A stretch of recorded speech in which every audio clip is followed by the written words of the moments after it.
It's great to be here. I got in last night, or last morning actually, around 10:30, and got a quick tour of the MaGIC offices and was able to spend a little bit of time doing office hours with some of the companies that are co-working here. And for those of you who I had the opportunity to talk with this morning, I think I'm pretty excited to be here today because I'm hearing about all the cool things you guys are doing, and a lot of you guys are thinking about starting companies or just wanting to learn more. And I know that the startup culture and the startup community here in Malaysia and KL is sort of fairly new, but I think that what MaGIC is doing and what all of you individually are doing is what's going to make it happen. So. I met Cheryl, I think, around 2 years ago, and Cheryl Yao is the CEO of MaGIC, and we met, I forget how we met originally, but I know that we got in touch over email, and we met up in a coffee shop because at the time she was applying to Y-Combinator with her company. It was just turning from Reclip It to City Pockets, and it was a couponing sort of deal-based product. And I remember just talking to her and staying in touch with her after that. And I remember I was so I work at a company now called Percolate, and we're an enterprise software company. We're about 3.5 years old. It's based in New York, growing pretty quickly. But before that, I was in DC, and I was doing a program called the Presidential Innovation Fellowship, where there's 40 of us inside the government trying to do like innovation, doing startup stuff. And I got a call from Cheryl, and she was saying, listen, I have this opportunity to do something new inside the Malaysian government, but I know there's going to be a lot of challenges, and like, how do you feel trying to create something new inside of the government? Because of course it is a challenge, right? The government is meant to be more conservative, and startups are fast-moving and disruptive, and so it's amazing to see what the whole team has done here so far. So again, I think it's going to be a pretty big day. We've got a lot to cover, and I want to make this fun and interactive for you guys, so we're going to do a couple different things. The first thing I've mentioned to some of you is that we're going to do a couple opportunities. We're going to have somebody in the hot seat.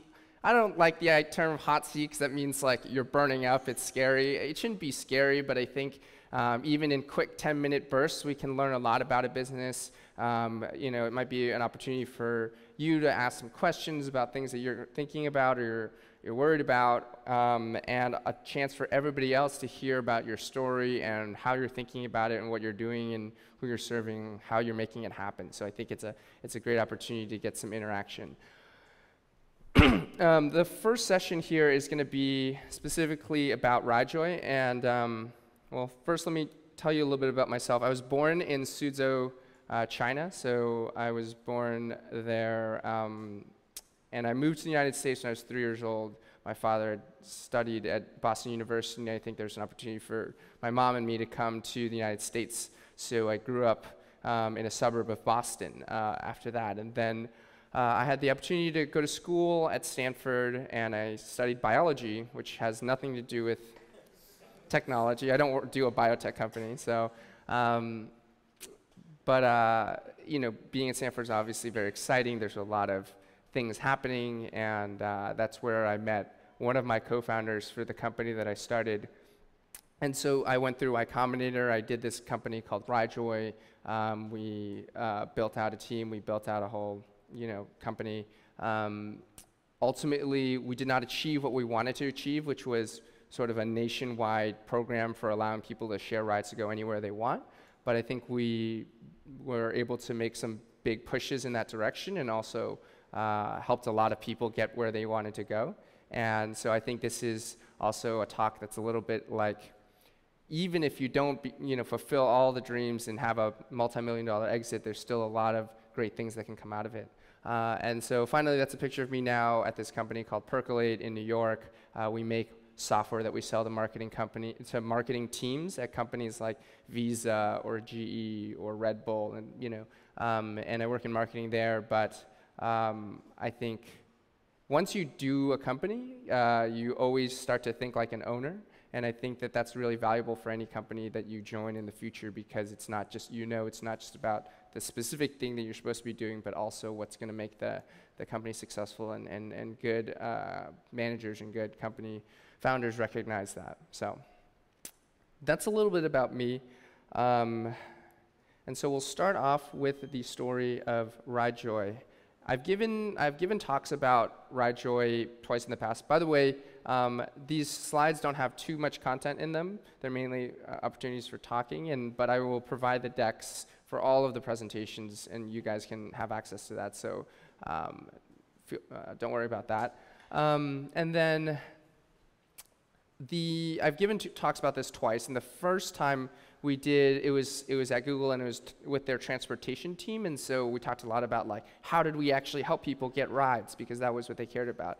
Another time I talked at a conference called FailCon, which was literally about stories of people failing. So I focused a lot more on sort of the mistakes that we made and lessons that we learned. In this one, I thought we would try something different, because I never like doing the same thing twice. So I always like to do something different. And so this time, we're going to do, I don't know if any of you are familiar with like Choose Your Own Adventure books, but this is going to be like a interactive startup story where at different moments I'm going to stop and I'm going to say, this was a decision point, we could do this, or we could do this, or we didn't know what we were going to do. And then I want you guys to spend time thinking about it and think about what would you do in this situation. And then we'll maybe have some of you come up, not come up, but just raise your hands, and we'll have you explain what you would do, right? Because I think this will make it fun. You'll hear about different perspectives, and then I'll tell you what we actually did, and I'll tell you whether I thought it was a good idea or not a good idea. So how's that sound? Good? Cool. So where did it all start? I mean, you can go back really far, but I think it really started with the apartment that I moved to after college when I graduated. I actually stuck around for a 5th year, so I did a master's and a bachelor's and a master's in biology, 2 degrees in something that I don't use. But this was the apartment I lived in. It looks really nice in this picture because we put our house on Airbnb, and they give you a really nice photo. It was much messier than this. I cleaned up for this picture. But I was living there. It was a 3-bedroom apartment, and I was living there with one of my with my former classmates, Calvin. And the two of us were looking first for like trying to get 2-bedroom places and a 4-bedroom place, 2 open rooms in a 4-bedroom place. We want to live with other people, and we couldn't find that. So finally, we were like, well, a 2-bedroom is too small. Let's go for a 3-bedroom, and then we'll just find somebody else. So we moved into this place, and I knew Calvin because we had actually started a nonprofit together in school. First, it was a project that was around microfinance, and we were going to work with college students to raise funds for microfinance, and then it got bigger and bigger, and then it became a nonprofit, and so we had some experience working together on stuff. But we moved in here. Our first roommate was somebody we found off of Craigslist. They were kind of weird. It was really like awkward, and we actually had to ask, like, they made a lot of messes, and we just had to ask them to leave.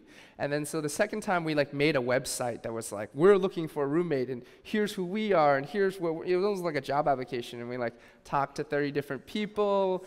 And finally, we had this guy who came in, and his name was Randy. He was from UC Berkeley, and he was a software engineer, and he wrote us a really nice letter, and at the end he was like, by the way, the form on your website is like misaligned. And we were like, this is our guy. We like this guy. So the 3 of us, me, Calvin, and Randy, this is us. We lived together for about a year, and we were all working at different startups. I was working at an ad tech startup. Calvin was working at a solar panel startup, and Randy was working at Script, which was a YC company, one of the early YC companies, and it was like a document storage sharing company. And at one point, first I was a little bit like unhappy at the company that I was at. I wanted to do more, and it was exciting, and I was learning a lot, but I also wanted to do my own thing. And sort of one day we kind of realized, like, well, we're all friends.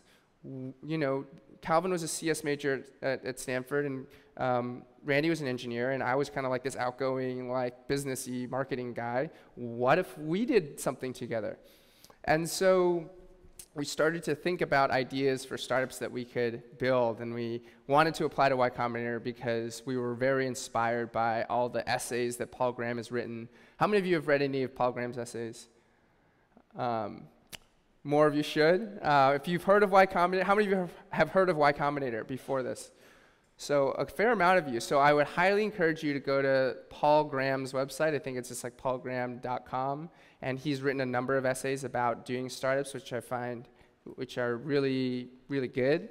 And I just remember being, we've all, like all three of us had talked about that. So we wanted to apply to Y-Combinator. So this was like these, okay, so this is our first version of this. We're friends, we're roommates, we have complementary skills, we're working at startups, low savings, decision point. We're okay. By the we're like 24 years old, right, and barely have any work experience. Do we try to start a startup? How many of you think about it? In this situation, you're in this position, you have these two other people. You don't know what you're going to start. You just know that you like each other and that you probably could work well together. Are you going to try to start a startup at this time? How many of you would try to go for it? How many of you would wait? Okay. Someone who said they would go for it, why? You want to try something. You want to just go for it. Okay. Who else? Who would go for it? Got nothing to lose. You just, you don't have any money anyway, so all that money that you don't have, it goes away, no big deal, right? You want to make mistakes as quick as possible. Start making mistakes. Cool. Who would say to wait? Yeah. Because you don't know anything at all at this point, so you might need to take a couple more years. Maybe you should learn something, right? You don't really know what you're doing, like, you should get some more experience, right? Who else? Who said no? I know more of you said no. Okay. Wait until you have a good enough idea. Yeah, like if you don't even know what you're doing, like you don't even have a plan, right? You're just like gonna go do this. So obviously we did try to do it. So we spent like a couple months preparing the YC application. This was like, I think we decided in January of 2011, and the application was like in April. So we started working on the application. We started, having like every couple nights we would sit down and talk about things that we liked. We like made spreadsheets, we made Google Docs, we like talked about all this stuff, and we had a lot of different things that we threw out there. But I think the one that we were thinking a lot about at the time that ended up going into our application was called Relove It. And so the idea was, I don't know if you've ever had that experience where you go back through some of your old drawers, your old folders, you go to the attic or you go somewhere and you like find this box of stuff that you forgot about, and you're like, oh yeah, this is like that, photo from that thing, or this is that hat that I wore on that day, that feeling of nostalgia. And we said, well, we create so much content for ourselves online, why can we make an app that kind of creates that nostalgic feeling? So we called it Relove It, and what it would do is you would sync it with your social platforms, and it would tell you things like, hey, here's a photo of you and Pradeep at his birthday like 6 months ago. Like maybe you should send him a note and like say hi, or like, hey, you liked this video on YouTube. It was that music video for that girl dancing in that crazy way, like, watch it again. It was good then and it's good now, right? So much of the web is always about new, but not everything new is good, right? But there's a lot of things that you are great and you just forget. So that's what we applied to Y-Combinator. We were very excited about it. And at the time, they called us and they said, hey, we want to interview you. Congratulations, but we don't really like your idea. We actually had a quick call. Back then, they would do like a Skype call with you before the interview, and Harj was like, "Who's going to use your product?" And we're like, "Everybody," and they're like, "No." We're like, "Who are going to be your first 1,000 users?" It's like, "Our friends and their friends," and they're like, "No." So this was like a week before the interview. We're like, "Crap." We're like, "Great, we got an interview, but crap, what are we going to tell them?" now. And so we spent like another week like thinking about new things, and we actually talked about like an early version of like ride sharing at that time, and but we didn't do it. And then it was like the day before the interview, and we were like, we still don't know what we're gonna do. We like went to our friend's house who had their own startup. They went through YC, and we were like, what do we do? And one of the founders was like, well, what made you excited about this original idea? And we started thinking, and we started talking about that, and then we started talking about like, well, what we were gonna do to make money was like print stuff, right? So you could get like a calendar of all your Foursquare check-ins from a year ago, right? So like every day it'd be like, last year you checked into this place, right? Like little things like that, or like, oh, we'll make a photo book of all those photos that are really good, right? And so we were like, well, what if we made it focused on the photo books, right? Focused on something that made money, right? Something that we could sell, algorithmic printing of photo books. So, okay, you know, we picked that, and we started doing research on photo books. It's a $2 billion global market, and you know, blurb.com makes this much money every year. And so, okay, we walk in the next day, and we go into this interview, and there's Paul Graham, and there's Jessica, and there's Sam Altman, and they're like, okay, you were the team. Paul Graham was like, yes, you were the team that we liked, but we didn't like your idea. And we're like, yeah, but we have a new idea now. It's like, okay, great. What is it? And we were like, we are, and our tagline at the time was mint.com for photo books. And they were like, what? In our mind, it was like mint.com kind of like automatically organized your expenses for you. And so we were like, oh, we're going to automatically generate photo books for you. So when we started talking about photo books and like how we would make them so cool, and like, you know, one of the partners started like going online and like logging on to blurb.com. We were saying like, it's so hard to create like photo books that are just perfect. And he's like, I just made a photo book right now. Like, it's not that hard. And we were like, no, like you're using like the flickr.com's like you know, like really crappy photo printing thing, and it doesn't have any, you know, features. And so we were trying to explain to him, and then Sam Altman at one, you know, they kind of tell you in the YC interview that it's going to be a question, but there were a lot of like pauses where like no one was saying anything, and we felt a little, you know, Sam Altman at one point was like, you know, I was the editor of my high school. Sam Altman, if you don't know, is now the like president of Y-Combinator, and Paul Graham didn't step down, but he's kind of like taking a side. So Sam was like, at the time though, he was just running Looped, and he was helping out, and he was like, I was the editor of my high school yearbook, and you know, high school yearbooks could totally use this. And Paul Graham and Jessica were like, oh, you were the editor of your high school yearbook? That's so great. And we were like, this is really awkward. They're not even asking any questions. And so I walked out of there, and I was like, I don't know. I don't feel really good about this interview. But they called us back, and they said, we want you to come and join us in the next class. And we were like, sweet. All right, great. But, you know, the day we walked into that first day at Y Combinator, Calvin, one of my co-founders, had left to go on a trip like to Africa before we got, and then when we came back and we got started, Calvin, the first day was like, I don't want to do a photo printing company. Like, I don't want to do a company where we're shipping stuff and mailing stuff, and like, I want to do like a software company, right? Like, that's what I think of it as a startup. And we were like, okay, well, we just thought of this like a week, you know, like in a day, so it's not like we had to do this. So it was back to the drawing board. So it's back to the drawing board, and now YC has started. We've met all these other companies. There's like 63 companies, and every week, you know, you're like meeting up, you're having dinner, you're talking about your progress. Some of these people had already been running their company for like a year before they even got started, and we're out here being like, yeah, we got in, we didn't have a thing before, now we've changed that thing, and we're trying to do something else. So every day we'd go home and we'd talk about ideas. And like those 3 weeks were like the longest 3 weeks of my life. Oh my God. And you know, we came across a different idea, and we started, you know, we tried a couple things. Like, one of the things we started talking, we went to like the partners, and we just say like, do you have any problems? Like, what are your problems, or what are your ideas? And you know, one idea that came out of that was like the car. Like, your car has a little port that your mechanic can use. It's called the OBD port, and there's like a Bluetooth dongle you can stick into it, and then you can get the readings onto your phone, so you can get things like mileage and like how fast your car is going, and like fuel efficiency. And we were like, well, what if we could make that? Like, it started because one of the partners said, why can't my car email me to tell me that I need an oil change? right? That's like an interesting question. Like, why can't your like car email you? Still unsolved, so that's a freebie, guys. You guys can take that up if you want.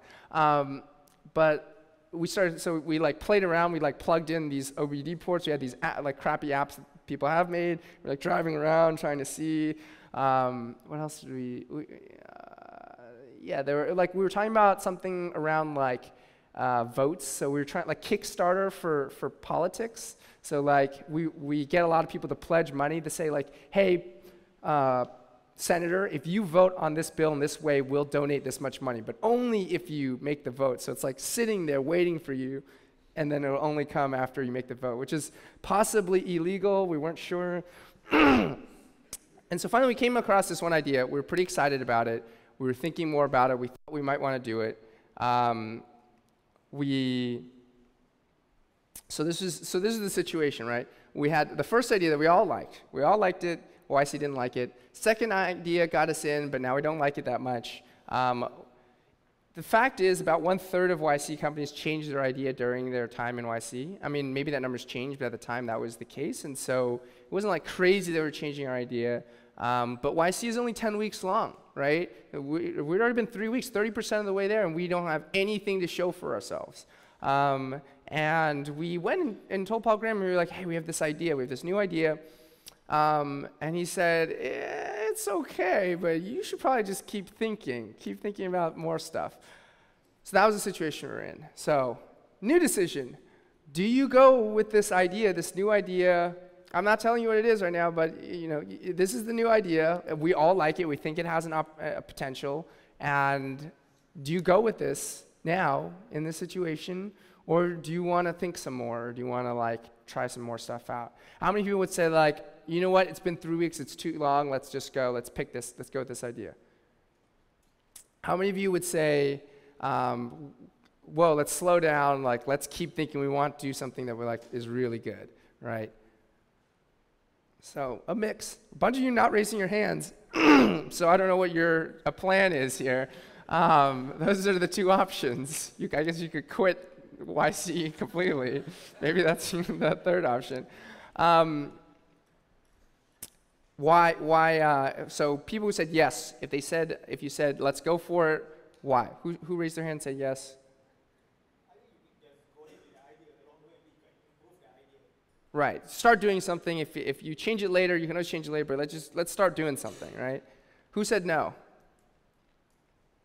Yeah, I think at least we need to consider into an area that we feel excited, whether it's fintech or edtech or something, and then within that you can pivot around. But we had an idea that we were excited about. But you're saying that you would like keep thinking, right? Yeah. But Maybe then it will be somewhere in between. Keep thinking on fine-tuning within that. so fine-tune this idea, but it's not quite there yet. Yeah, but because, okay. Well, in this case, yeah. A third option in the sense that is like, this is the idea, can you just validate by doing some survey? Do a test. Do some kind of small test, right? Yeah, those are all great thoughts. Yeah. During the test, I would like it if a lot of people hate my idea. Then I put this. Yeah, it's better that way. That's the problem, though. No one will ever tell you they hate your idea. No one will ever tell you your idea is totally crap. And if they do, you'll automatically disregard them. You'll be like, you're an idiot. Like, moving on, you know. So it's tricky because that's the thing. A lot of people will say, like, that sounds like a pretty good idea. Cool. Yeah, you know. But then when you actually are like, oh, pay me, or like sign up for my app now, or like, why aren't you logging in again? They don't do it. So it is a challenge.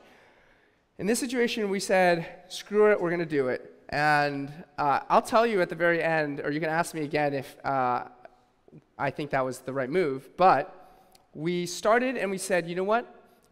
Burning Man, how many of you have heard of what Burning Man is? Okay, so a few of you. Burning Man is a art and music festival that happens in the deserts of Nevada every year, or outside of not near Las Vegas, but it's in like another town. It takes like really long time to get there. It's been going on for 30 years. 55,000 people go. It's like there's nothing there, then there's like an entire city there, and then it's like nothing there again. It's like 1 week. And one of my co-founders had gone to this last year, and one of the good things about this place is that there's a lot of energy. There's a lot of like sharing, right? Because you have to bring everything. There's no like, once you get there, you don't really spend money on anything. Everybody just kind of gives, like, helps out. And so there's a lot of, and it's like people are driving a really long way. They have to bring a lot of stuff. So a lot of people are already kind of sharing rides. And so my co-founder Calvin had gone to Burning Man last year, and he said this would be a good opportunity to test our idea. Not really even test, but just to like do a pilot, right? To like start to kick things off, right? Because what Y-Combinator tells you is that you want to have a graph that looks like this, up and to the, well, it looks like up and to the right, right? Like you're just making more money or you're getting more users or whatever it is. And so how do we do that? How do we like what we were trying to make was a long-distance ride-sharing network, right, where you could go from anywhere to anywhere. I mean, I think we were thinking about the United States for the most part, maybe Canada, maybe Mexico, but there's a lot of cities in the United States, right, and there's people going places every weekend, but you have to live in the same area, and then you have to be going to the same area at the same time. And when you start out, like, there's enough people that you can make this work in the long term, but in the short term, how do you make sure that you match? You have to like pick, you have to like zero in. I've talked to some people who are building marketplaces, even like yesterday, and you know, when I saw them say like, anybody can do this and anybody can do that, I'm like, no, whoa, let's slow down. Like, you need to focus in on a particular area, because that's the only way you can like get enough people in the system that it works, right? So we said Burning Man, everybody's coming from the West Coast, and they're all going to the same place, and they're all going at the same time, and they already kind of like to share with each other. So we made this website, burningmanrides.com. Easiest way to share rides to this like, you know, big festival. And we started promoting it. We started emailing our friends who had gone to Burning Man. Like, we already had a couple like connections, and it was going for a little bit, and then and so this was like August 1st, right? And August 28th is Burning Man, so it was like 4 weeks away, so we didn't have that much time. But what happened is Burning Man's Facebook page saw us, and they picked us up, and they put us on their like fan page, right? And 250,000 people had liked that page. So obviously not 250,000 people saw it, but you know, like a bunch of people saw it. We got like 2,000 likes on Facebook. So it was enough to like, you know, people needed this, and so they all came on there. And so over the course of like 3 weeks, we got 1,600 users and 1,200 rides posted on the site, and you could see them like, I'm driving, or I need a ride, and they were just messaging. There's no payment. It was just like contact this person. Right, and they said where they're starting, they said where they're ending, and you could kind of like do some filtering. You couldn't even search, you could just like filter the results. Right, super simple. But we had this chart now, and we had this like story. So, you know, demo day comes along, and we're like, at the end of YC, right, 10 weeks, you have this opportunity to present in front of like 200 of Silicon Valley's like big investors. And so we took that opportunity. We made a pitch deck. Paul Graham told us that our pitch was too like charming but not convincing, and we were like, we like our pitch. You see a pattern here, like very stubborn.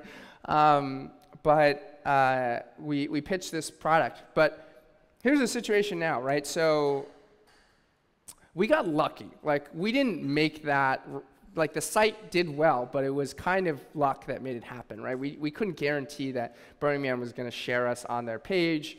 Separately, we didn't have like a general use for this site, right? Like, it was only to go to Burning Man. It wasn't like post where you're going and then post the other, you know, it was like very specific to Burning Man. So we didn't have like a general use version of the site. A lot of the YC companies that were in our program were much further along. They had like way more users, they had way more traction, maybe even making money. But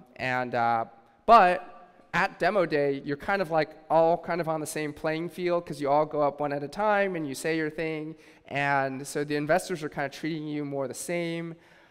So then the question became like, well, should we fundraise now? Like a lot of people will go right after demo day, big like event, and then you try to fundraise and you raise like a seed round of like, seed rounds range, but at that time the seed round was like around $1 million, right? And so like, should we raise it now? I mean, or should we wait? Should we build out the general use version of the site that maybe does California and Seattle and like the West Coast, and then try to raise money once we like prove what we're doing, right? So this is another decision point. Like, should we fundraise now or should we wait?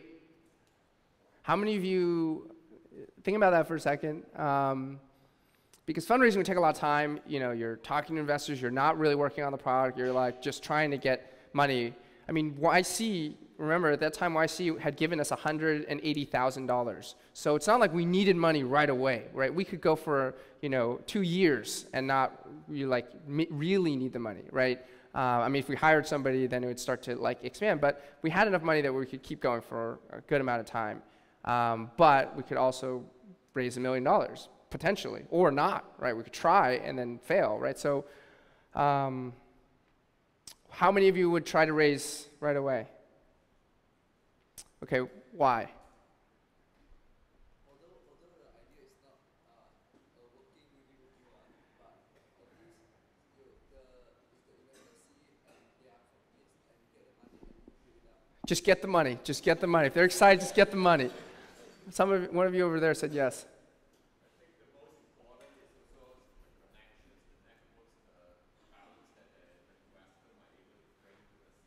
So it's not just about the money, it's about what the investor, their experience, their connections, what they can give you. Okay, how many of you would say, no, wait, and build out the product more before you do more? Yeah, why?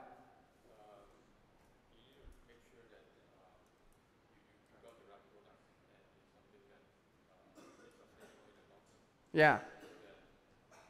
Maybe we're chasing something that's not real, right? Like it worked for Burning Man, it's not going to work for anything else.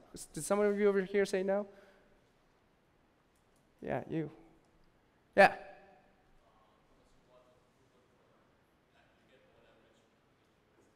You get more leverage once you have traction. Yeah. Okay, so, right, like it could go either way. What we ended up deciding to do was to fundraise now, right? And I think it was because we were scared. We were scared that it would take a really long time to like get traction on this the like actual working version of it that went anywhere, and that this was the like hottest we were going to be for a long time. And we were like, get the money, yeah, get the money now, ask questions later, we can make this work, right? And so that's what we tried to do. Me and my co-founder Calvin, we went out, we talked to a bunch of investors, and we'll cover some of this in the pitching investors part, but the first month we like weren't really getting anywhere. People were talking to us, but no one was like making a move. And then we got like a really small investment. Like someone gave us like $5,000 or like $10,000, but the $10,000 was enough to be able to tell other investors, we have some investment already. And so we started from there, and then a bigger VC wanted to give us money, and then we started to, and so we ultimately, and then once we get rolling, once it's like, oh, you already have raised $600,000, like let's just finish it up, and all of it. By the time we sort of ended, we raised $1.3 million, and we raised it at a $6 million valuation, which is like, we have nothing. Like, you see that? It was just that website. It was that like Burning Man Rides website, right? So it's sort of absurd, right? Someone asked me yesterday, like, oh, how do I value my company? And I was like, I don't know how to value your company. I know that other YC companies are getting around $6 million, $7 million, $8 million valuations. So we kind of like said that that's the deal, right? That's what it was going to be. I mean, the other rule of thumb is sort of to say like, never like let somebody buy you more than 25% of your company at any given time, right? So you can just value whatever you're trying to raise. You say like, well, it needs to be at least 4 times that, right? That's another way to do it. But yeah, so we did that, and we felt really lucky, and we were like really excited. And then we said, okay, now we got to go get to work, and we built our shitty V1, right? And so this was like, I mean, you know, it's not that good, right? Let's be real. Like, this is sharing rides, very fun, and it's like really kind of lightweight, not a lot of design, but we wanted to make it simple. We wanted to make it just like really basic, right? MVP. We tried to take MVP really to heart. So this is like a search function, and then you could post a request up there. I think this might have even been like a I don't know if we ever actually ran with this one, but you know, we started to build it out, right? And what else did we do? We went and hired our first employee. We hired a community manager. This wasn't a decision point because I think we just expected we were going to hire someone, and we wanted to hire a community manager because we felt we were very much inspired by Airbnb. How many of you guys know what Airbnb is? Right, so like this, you know, this peer-to-peer platform for like staying in people's homes, right? I think we were inspired by that, and we saw that they were trying to build out a community, so we knew we needed a community manager. But then we realized that how we were going to get users, right? So, okay, we can kind of like tell people about it. We can kind of post it in different places, but we needed to find a real good source of distribution of new users. And sort of to like kind of frame this, we actually figured out that, okay, how many of you guys know what Craigslist is? Okay, so Craigslist is like a service. I guess it's international. In the United States, it's pretty popular in a lot of different cities. You can kind of do anything on Craigslist. That's what was so weird about it, right? You find an apartment on Craigslist. You can like buy and sell stuff on Craigslist. You can like find jobs on Craigslist. You can find like, you know, go do dating on Craigslist. And we didn't even notice, but in that summer, we found that there's a rideshare section on Craigslist. And that's also part of what inspired RideJoy, was the fact that when you go to the San Francisco Bay Area Craigslist section and you go to the rideshare section, there are 100 to 150 posts per day for rides. And if you see those rides there, they're really not good, right? Like, there are a lot of things that make this hard, because you have your starting point, you have your ending point, you have when you're leaving, right? And maybe some other information, but at least those three things, and you can't even search that. Somebody says, I'm going to LA. Somebody says, I'm going to Orange County, which is like the district of LA. Someone says, I'm going to Santa Barbara, which is another city, but maybe they could drop you off in LA because it's nearby. There's no way for you to figure that out, right? Somebody says, I'm going tomorrow. Somebody says, I'm going Tuesday. Somebody says, I'm going 9/12, right? Like, there's no way to search. There's no way to parse. Like, you have to literally read every single post to figure out if somebody is going to work out for you, which seemed crazy. And we were like, this is so terrible. Like, we've got to, like, there's got to be some way that we could get in here. And so here's the situation, right? There were a lot of people who were going from San Francisco to Los Angeles, up and down. But on the other hand, people who use Craigslist are kind of like not early adopters, right? They're kind of like everybody else, right? And they don't want all that fancy stuff. They just want the like plain and simple stuff. So maybe they wouldn't use this. And Airbnb had gotten into some trouble at that time. At that time it was pretty recent, where they had gotten into some trouble where some people were like pretending to be homeowners, and they were like, you have a nice house, you should list on Airbnb. And it turns out they were like, being paid by Airbnb to do that. So like, if we try to do something on Craigslist to get users from these people, like, are we gonna get in trouble? Right? And PadMapper, I don't know if that happened then, but it happened soon after. PadMapper was another app that sort of was like sucked in all the apartment listings on Craigslist and then made them in a nice organized map, which Craigslist didn't have at the time. And then now there was like a lawsuit happening between PadMapper and Craigslist. So then the question becomes, do we try to take advantage of Craigslist to get users, right? Because we know these people like to use rideshare, and that we could offer them something better.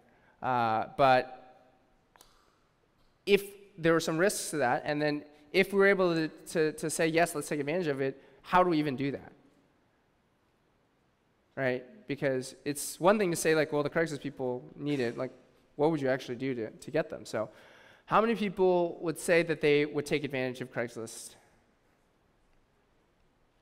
How many of you would say like this seems a little dangerous? Like let's steer clear.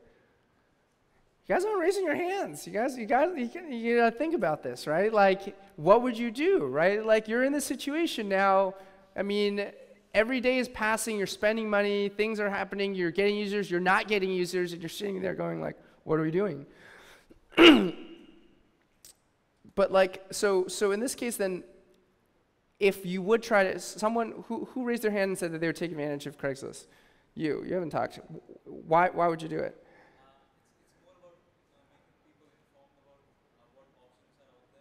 Yeah, so you're feeling like we can do this in a way that's like pretty reasonable, right? We're just educating them, right? Yeah. So how would you tell them? How would we get? Would you message them individually? Okay, that's one way, right? Who else said they would take advantage of Craigslist? You. What?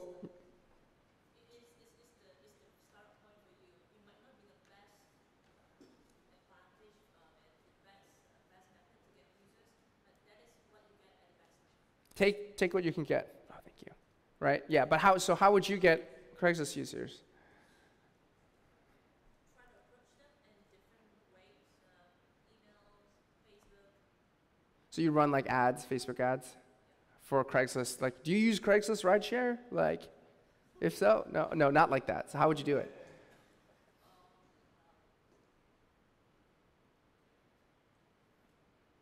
I never use it. You what? I never use this. Okay, so you're not sure, but you think you want to take advantage of it somehow. What? Where would you put the banner ads?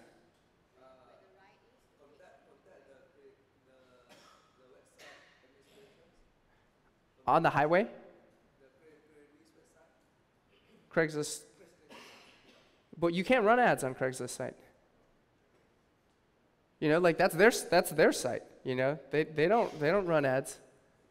They don't let you, like, I can't put a banner here. You know, that's their site.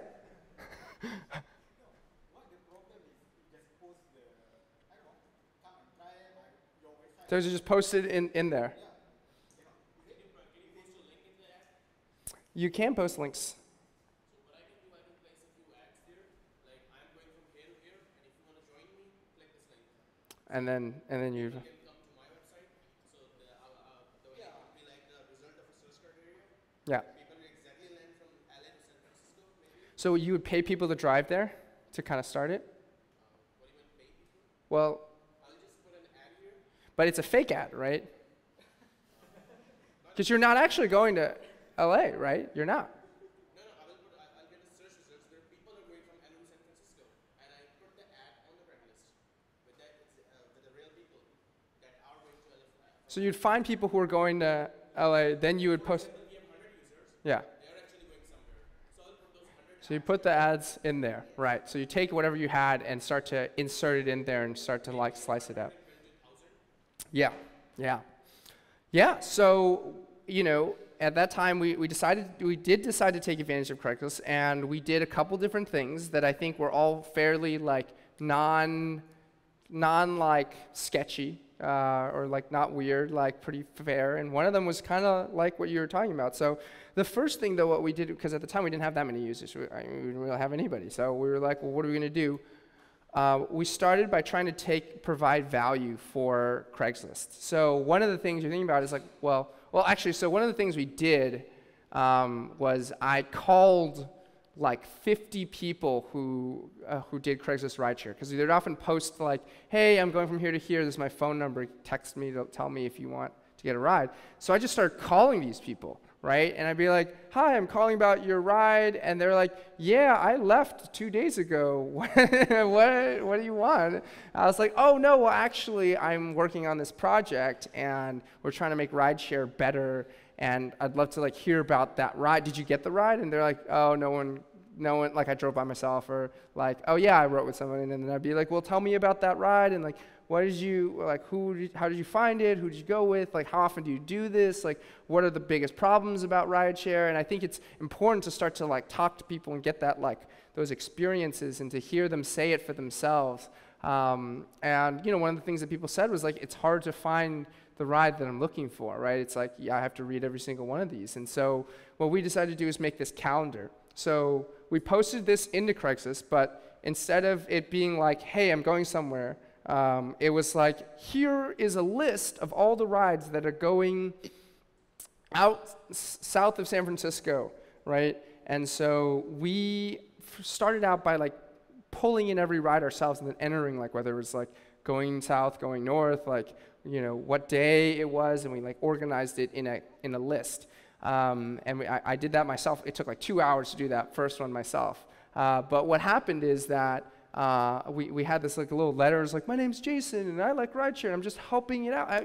Okay, so that was a little bit like, you know, it's not totally true, but it was like pretty reasonable. It was like, we made this list for you and it's just rides on Craigslist. And like every little button that you could press would take you to that ride, so it help you organize. And we were like, if you have any feedback for us, send us an email.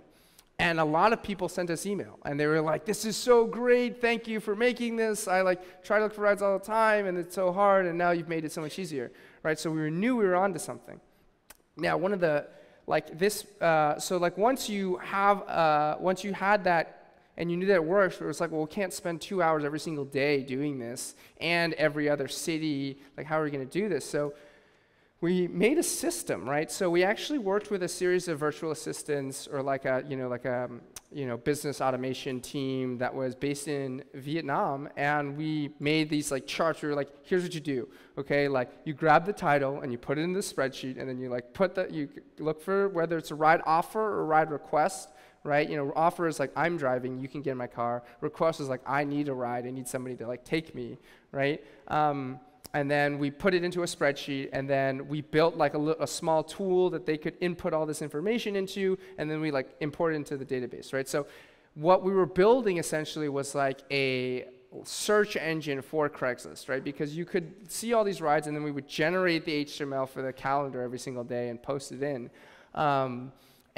But we also said like, oh, you can search for all these rides on our website. So again, we're trying to like add value, right? Like this was like literally, we're not even giving you the ride, but we're helping you get what you're trying to do done. You're trying to get from here to there and either save money or whatever.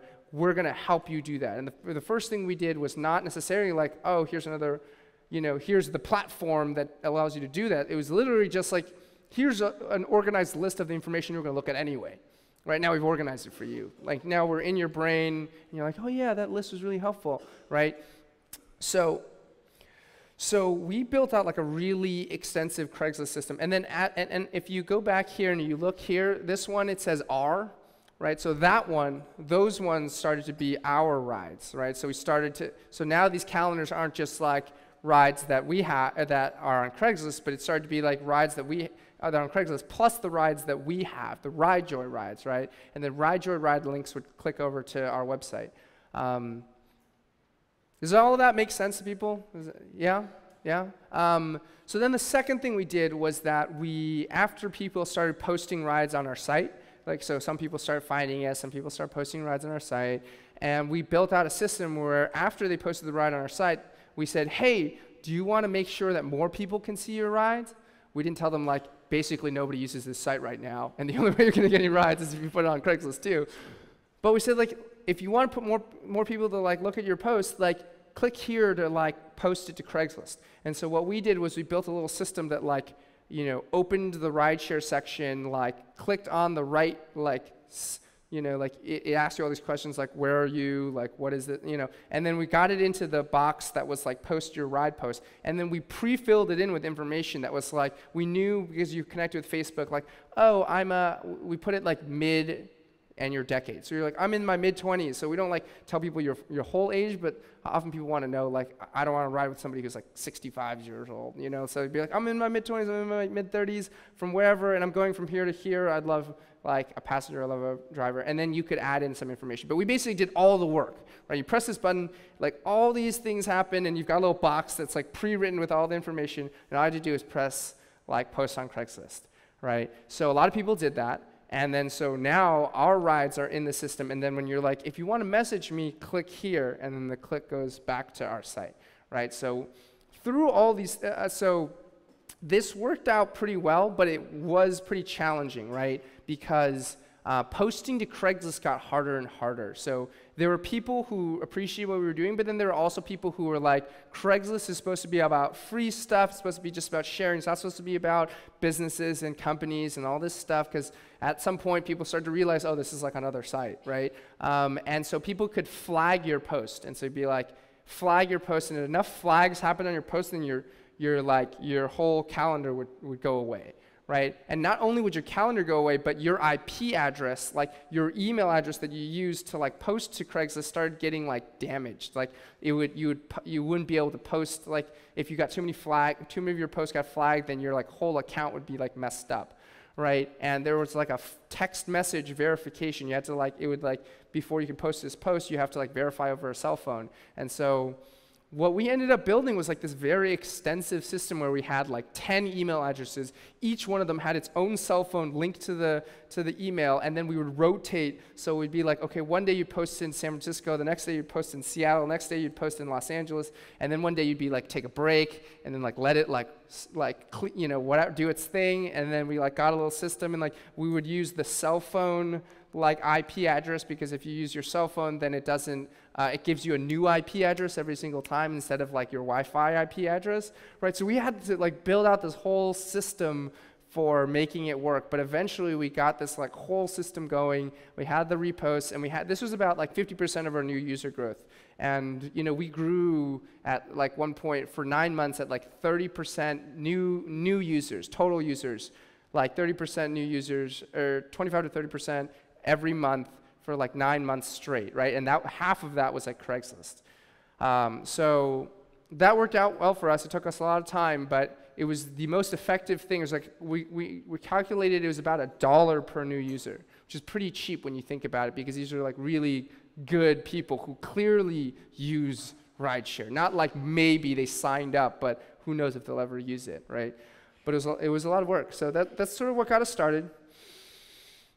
And then we started working on destinations. So this was like the Burning Man thing, right? Like, okay, obviously Burning Man worked, and we're going to do Burning Man. We did Burning Man again in the future, but there are also other events where people are going, right? So this was like a second thing. It's like, well, maybe we can try to get people on the first time they're using it for the event, and then in the future they're going to start using it like all the time, right? So we started talking to like people who own festivals, who have like a music festival or a yoga festival or like a big concert, or like this is like ski resorts. A lot of people in California go to like Tahoe, this other place where they go skiing, and we actually got like one like ski resort to like post, like have a link where it's like, hey, how to get here. Like there are different sections like, train or like by car, and then the by car section we asked them to add a link to like to this page that we had made that was called like rideshare.com/Homewood. Homewood was the name of the ski resort, and so like you could share rides to Tahoe, right? And we even did like a big promotion around that. We like gave away like free a season pass to go skiing. I've never even been skiing myself, but like I guess a season pass is pretty cool, and so we like got some users from that. But we were like, this is still so time consuming. Like I have to call these people, like email them. Not everybody responds. After a while, finally somebody responds, and you talk to them, and you like push it out, and like you get a few hundred new users from that. But like you have to do so many, right? And we were trying to figure out how can we make this like scalable? How can we make events a bigger thing? So. What happened is we got, so this was the situation, right? We got approached, well, we asked our investors, like, can you help us, like, connect us to, like, people who do, like, music concerts, like, big concerts, right? Like, people who organize a lot of those, and maybe they can help us sort of, like, in a larger way. And so they connected us to a company, it was called, like, Red Light something, and we, like, had a couple emails, and they met us. And they basically said, like, here's the deal. We represent, like, you know, like 100 artists that are like pretty famous musicians and like bands. And like, you know, we work with the concert companies to like organize it, and we can like make introductions for you, and we can help you like promote RideJoy through those different things. Like we can't guarantee, we don't like own the concert part, but we can like help make it happen. People trust us and whatever. But we want like a piece of your company, right? We don't want like money, we want to own part of your company, like 1 to 5% equity, right? And so this was the situation. We knew we needed more channels. It was hard to get the big events to do. We were getting like smaller events, right? It was hard to get like the big concerts to work with. They wouldn't even call back, right? But you know, we didn't know if these people were going to be able to deliver, but we did know we were going to be giving up equity to like, you know, even work with them. So this was a situation, right? Like, do we partner with this events company? Right? This is an opportunity. It's come up. You don't know what's going to happen, but like, you know, you need something. Are you going to do it? So how many of you would say, you know what? Like, let's try it. Let's go with this events company. Let's like see what happens. How many of you would say, like, this isn't worth it, like, we can find another way to do this? Okay, so those of you who said yes, who said yes? You in the back, what? Yeah. Well, I guess I will partner with at least one of the bigger event company and give up the equity just to have a traditional distribution channel. So you think it's worth it? 1 to 5%, it's still worth it.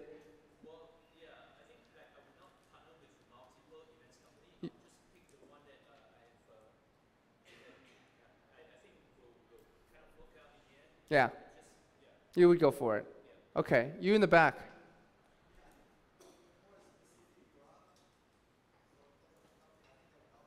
Yeah. So you think like, let's get focused, get on music. Like, you don't know if it's gonna work, but let's like give it a shot. Who said no? Who said no? There's some people who said no. Yeah. You said no.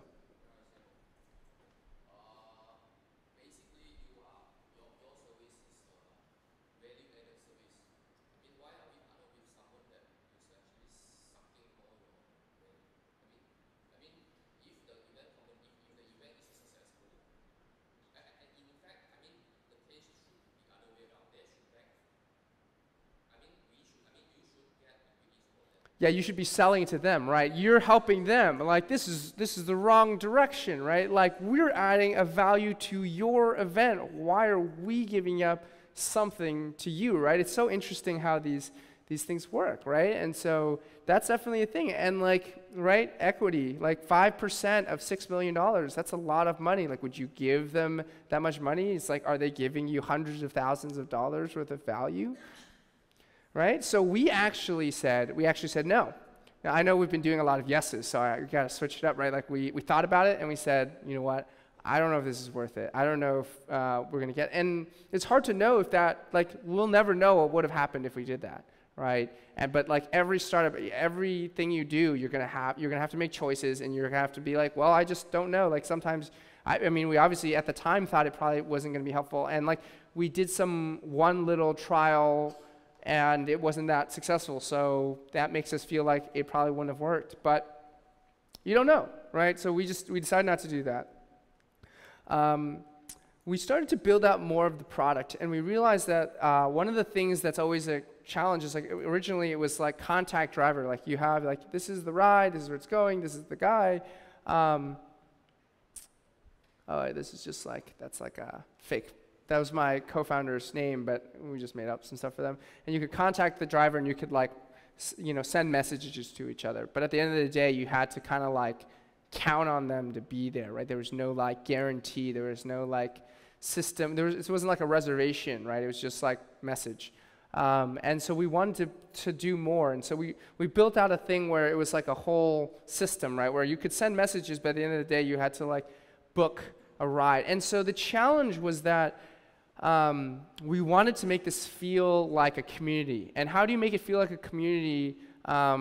Because you could use different terms, right? And so language is really important. And we spent a lot of time arguing about how the UI should work, what the language should be, because I think it really defines the experience, right? So we could do things like book ride, right? Or like buy a seat, right? But now you've turned the driver into like a bus company. Like, is that what that driver thinks it's like? It's like buy a seat, right? And like, I don't think drivers would sometimes say like, oh, I don't post on Craigslist. I just wait until I see a passenger that I like, and then I just like message them. I'm like, hey, I'll take you because you seem cool, but I don't want to like take everybody, right? I'm not a bus driver. So we argued with the terms, and we ended up with this term like offer ride and request ride, right? Which sounded more like what you might do with your friend. Like, hey, I can offer you a ride. Like, it's more natural. It's more like a community, more like friendly.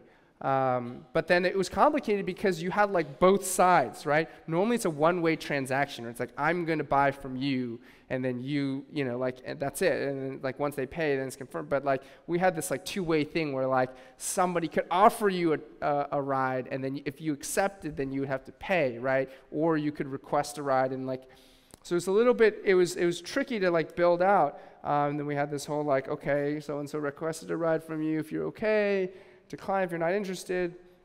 And so, we were building out this URL, trying to make this as smooth of an experience as possible, because that's what Craigslist was not great for. It wasn't like easy. There's so many things that are undefined. I think rideshare was a new thing, and whenever you have a new thing, people are often uncomfortable using it because they don't know how to act. They don't know what they're supposed to do. I don't want to say people need to be told what to do, but people like to, right, you came here, there was a schedule, right? Like, you knew what you were going to, like, I could present all kinds of things. Maybe this schedule is, like, totally faked, right? And we're going to do some other stuff.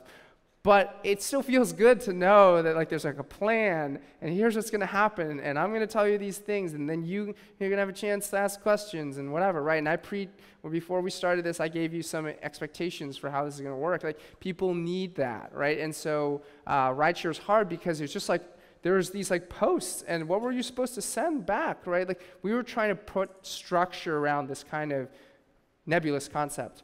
But I mean, the thing is, we couldn't use, you hear a lot like, you should use your own product, right? And I really think that's important. But it's hard. It's very hard to do that sometimes. And in this case, right, I mean, like the OkCupid guys, like the 4 guys who started OkCupid, which is a dating site, like they were all like married, right? So they can't use the product, right? And so for us, it was like, it's a long distance ride. We could try to use our product, and then we're in LA. And then we have to like get back from LA, and that's like a whole day, right? Or that's like 2 days. So it's like you can't just use it all the time, like email or something, right? You just use, if you're making a new email service, you just use it as your email. But we used it to Burning Man, and that was like a good experience. And then, then I tried to use it again in like November, and this is November 2011. We had gone through YC in August. We raised in October, and then like in November, I tried to use it. And I went to North. And this was the text messages that I had with the guy that I was trying to ride with, right? So it was like, hey, I'm Jason, cool, I'm this guy, I'm thinking about going to Seattle, all right, cool. He's like, hey, do you mind, there's like not that much, like how much luggage do you have? And I was like, I don't know, I have like 2 bags. And he's like, well, this is a picture of my car, like in the back there are these bars, and like you can't fit a lot of luggage. And I'm like, oh, okay. And he's like, oh wait, just kidding, I took the bars out. We're also gonna take this other guy, is that okay with you? And I'm like, yeah, that should be fine, is there enough seats? And we're just going back and forth, right? And then there's like the day before, like you're still on, right? And then the day of, like, hey, are you coming? Like, when are you gonna be? There's like all these, like, and you're like, one, is a web interface, right, enough for this, right? Because you're not always on, you need to like experience this on your phone, because like you're somewhere and you want to check on the ride, you might not have your computer on you, right? And it's hard to use this on the mobile. And like you just need to know if this is gonna work. So we knew we had to build an iPhone app, or we knew we had to build a mobile app, and we felt that iPhone users are early adopters. At that time, this is beginning of 2012, right? We start working on this, and I think now it's much more like maybe even start with Android first, because the Android user base is just so massive, right, compared to the iPhone user base. But at the time, we were very much like, this has got to be an iPhone app first. And we started working on this. We started building it, and one of our friends, the friends that we stayed at, when we were like, help, what's our idea going to be? Their company folded, and we asked our friend to come work for us for a while. And basically, she was a full stack web developer, but she wanted to learn iOS. So we were like, great, we know you're really smart, we know you're really good, it's hard to hire mobile engineers, why don't we hire you? You can learn while we pay you, and then you'll make our mobile app for us, right? And we'll pay you, we'll hire you as a she didn't want to join full time, but we were like, well, just build this mobile app and then you can leave. And so she started learning, she started building.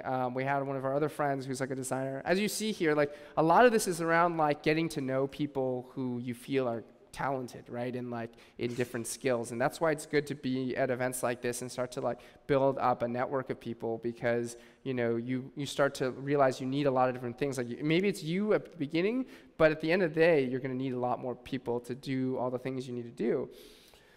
So we knew the ride-sharing experience was a little clunky, and people were paying cash also. And obviously, we had that credit card. We had a system where you could use a credit card, but a lot of the Craigslist users, too, were also very comfortable using cash.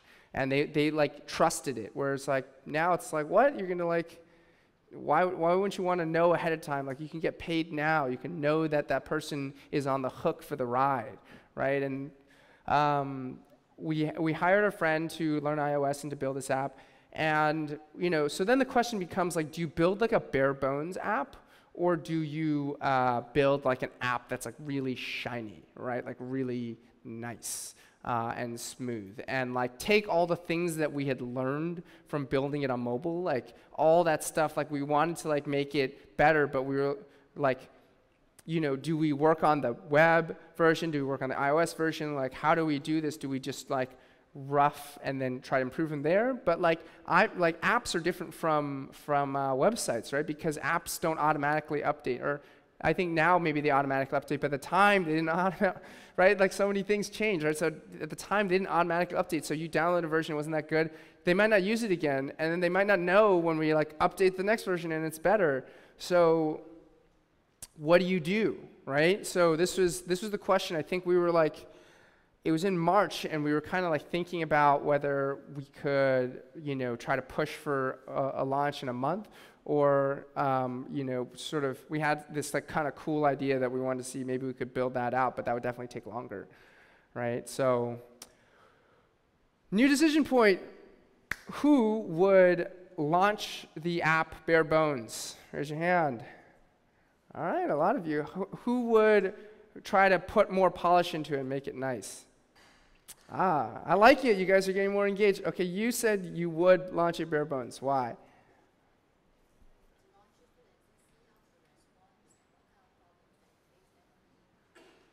So you think it's better to get that feedback. You're never going to know until you get that feedback, right? Okay. Yeah, who else said yes? Who else has said yeah, or bare bones? Who said bare bones? Let's see, somebody who hasn't gone yet. You in the back there. Yeah, you.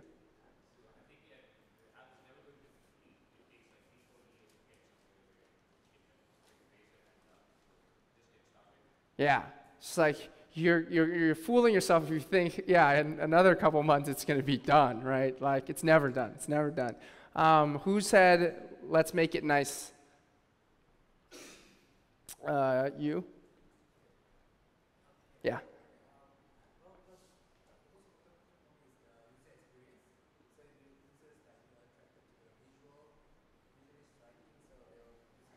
Yeah. Yeah, so you want to make it really nice. You just think that people just won't respond, right? The demands are higher on apps than websites. I think did you say no? Who else said no? Someone from this side. Or someone said that they would make it nice. You? Okay.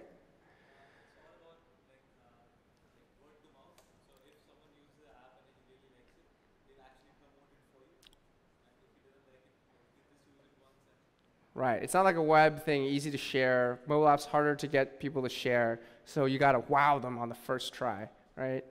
Okay, well, Those are all good thoughts, right? Like this whole time, like both of you guys, you're all bringing up good points, right? And that's the challenge, is that it can make sense to do it, and it can make sense to not do it. I don't think this was not actually a true decision in the sense that some things just happen, right? But you kind of realize after the fact. And what we did was we tried to make it really nice, right? And part of that, again, is also fear, right? Like, you don't want it to, like, not go well. And so the longer you can be like, oh, I'll do this one more thing, and we'll just add this another part, and we'll, like, make it even better, because it feels better, right? Like, it feels safer, right? Because you haven't put yourself out there. And so I think that we missed some of the goals. We definitely wanted to launch in April, and we just kept trying to add more things to it. And it definitely frustrated other people on our team, right? Like the engineer who was building the app was like, dude, I thought you said this was gonna be like a 6-month project, and like it's already been 6 months and we're nowhere near like finishing. And you know, but that's what we did, right? And this was our launch page. It ended up being pretty shiny, right? And so I do have to say, like, I'm very proud of the product that we made. It was really good. And I'll even show you a video. We'll get really interactive here. This is the just like check out the video for how it works. Oh shit! I need to put on the speaker. So just take a second. This will be worth it.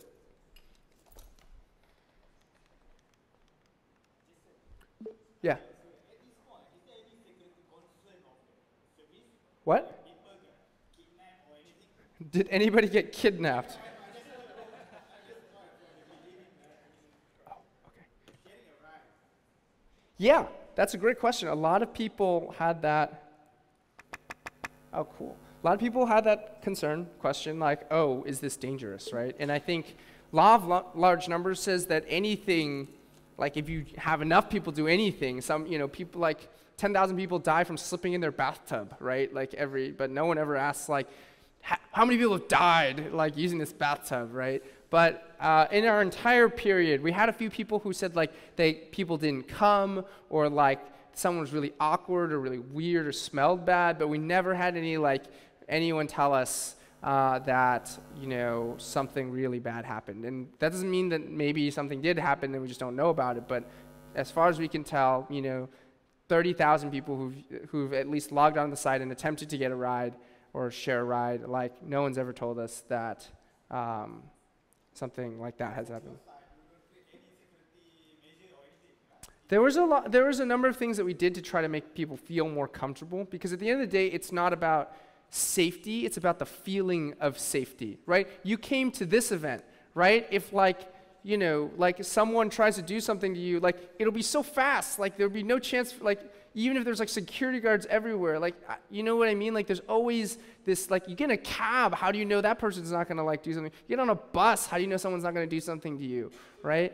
It's the feeling, right? So what we did was we had everyone connect with Facebook, right? And you could see their picture, you could see information about them. We encouraged people to write more details. We added like a review system. But the review system, you have to go on a couple of rides before you get any reviews, right? Like, no one's there. And so we, like with the app, we added some things like recommendations. So this is something Airbnb did also, where it was like, you just asked your friends to say nice things about you, right? Like, again, the more things that you have about yourself, the more people are going to be like, okay, I think I know who this person is, right? Like, if your friend's friend offers you to give you a ride, you feel fine because they know your friend, right? So we actually showed like mutual friends. If you had any mutual friends in common, we showed that, right? Those are all ways to make people feel better.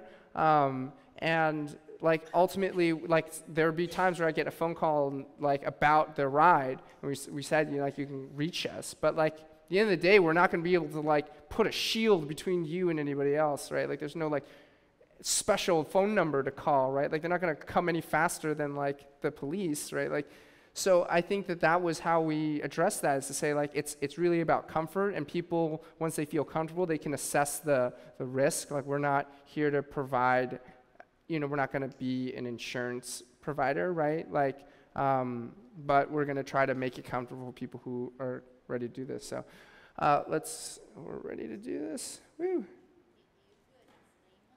What? Yeah, I mean, that was in our terms of service, right? But it's like no one reads, who reads the terms of service? I mean, it was in there, right? Like we had a section on safety where we were like, here's what we try to do to protect your safety, but at the end of the day, we can't make any guarantees, right? How does this work? Okay.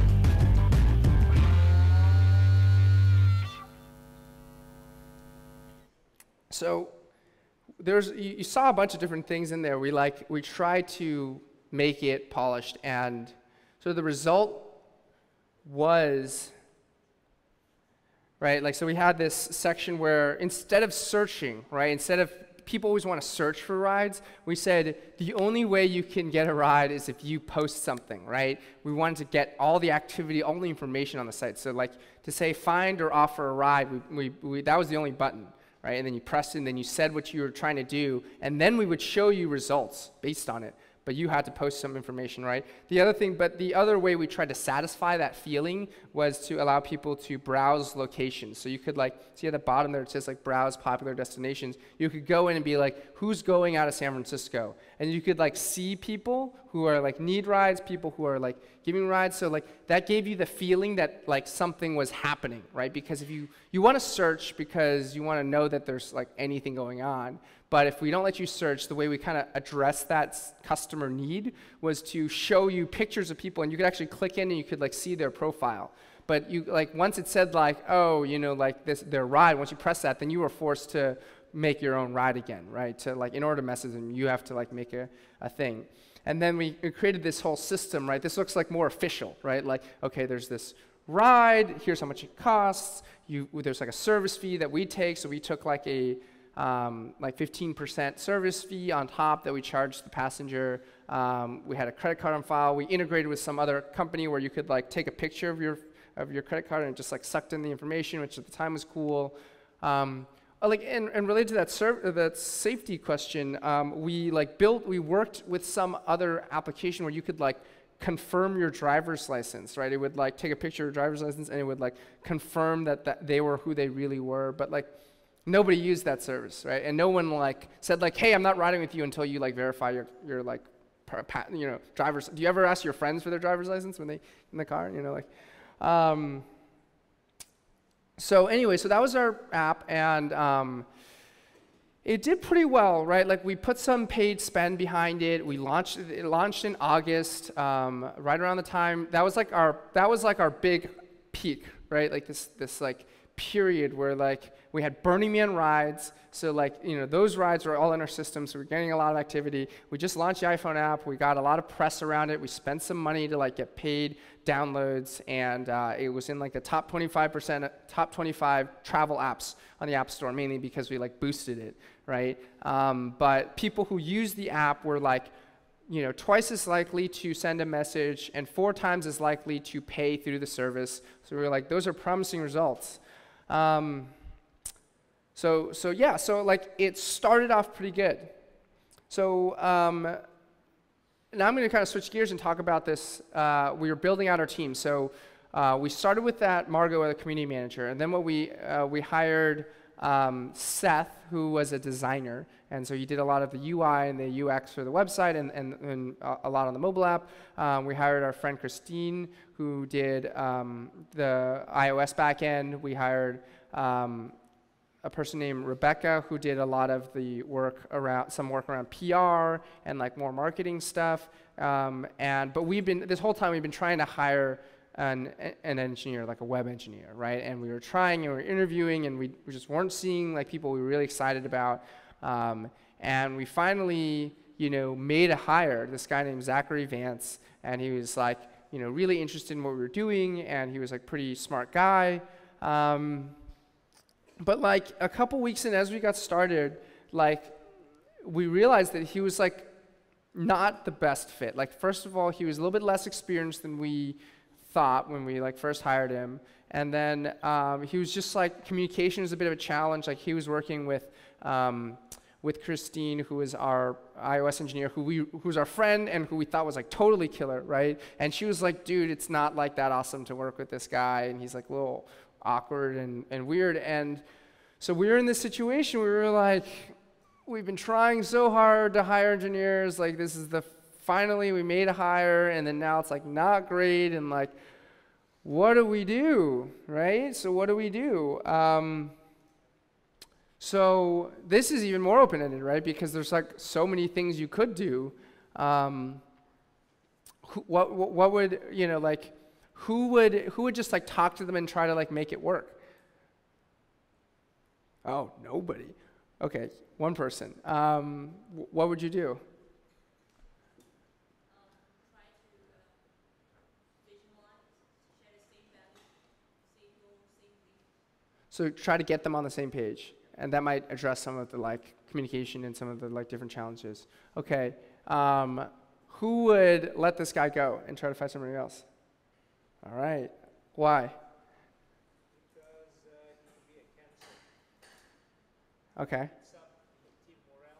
Hurts team morale, like our friend isn't really feeling it, and then, you know, maybe it's changing the bar for like, you know, it's such a small team, there's like just those interactions, right? Like this is one of those challenging ones because I think you will hear a lot, and I'm going to tell you, right, like you have to get rid of the people who aren't working for your team, right? And most founders will tell you this, that like you usually fire too late. By the time you let go of somebody, it's already been like a problem, it's been an issue, like it's been going on, it's been dragging down the team for a while, and it's hard to do that, right? Because you want to make it work, you want to believe in people, and it just, firing sucks, right? It's just a crappy experience, but you will have to do it, right? What we did, instead of firing them, what we did was we tried to make it work, right? And we tried to say like, hey, maybe we like tried to give him a demotion. Like we went from engineer to like junior engineer, which is like really awkward when you've been an engineer already. And we like tried to like take down the salary and say like, okay, and you know, to make him feel better, he wanted to work on other stuff. So we said like, okay, we'll make you work 4 days a week, and then you can work 1 day on your own projects, and we'll pay you less, and like, you know, but we still want you here. We just think that like you're not as like experienced as we expected when we hired you, and you know, also can we like work on the way you communicate?